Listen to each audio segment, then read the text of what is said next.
আজকের মিনি ব্লগটাতে তোমরা বেসিক্যালি দেখতে পাবে যে সারাদিন আমি কী খাই। Good morning everyone.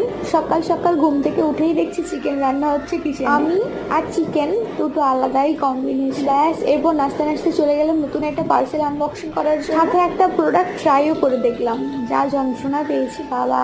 সকালের ব্রেকফাস্ট বলতে ওই ফলটুকুই খেয়েছি, চা কিন্তু মিস করিনি। এরপর টুকটাক কিছু ভিডিও বানানোর ছিল, যেটা কমপ্লিট করে এডিটিংও শেষ করলাম। তারপর আমরা আবার বাঙালি, চিকেন রান্না হবে আর কষা তুলে খাবো না, সেটা কি কখনো হতে পারে? অনেক কান্নাকাটি করার পর 2 পিস কষা মাংস তুলে বদলে খেতে দিই। আচ্ছা, তোমরা কেউ চিকেনের রেসিপি দেখতে চাও? আচ্ছা, এই ম্যাঙ্গো জেলিটা কার কার মনে আছে? ছোটবেলায় কারা কারা খেয়েছো বলো তো? ছোটবেলায় স্কুল যাওয়ার সময় 2 টাকা করে টিফিন পেতাম, সেই 2 টাকার থেকে 1 টাকা দিয়ে আমরা এই জেলিটা কিনে খেতাম। সন্ধ্যাবেলা বেরিয়েছিলাম টুকটাক কিছু কেনাকাটা করার জন্য। যাওয়ার পথে ঠাকুরেরও দর্শন হয়ে গেল। রাত্রের ডিনারে ছিল বিরিয়ানি আর সাথে ছিল আইসক্রিম। উফ, জমে কি! আমি ভেবেছি প্রবার একটা ভিডিও বানাবো। যাই হোক,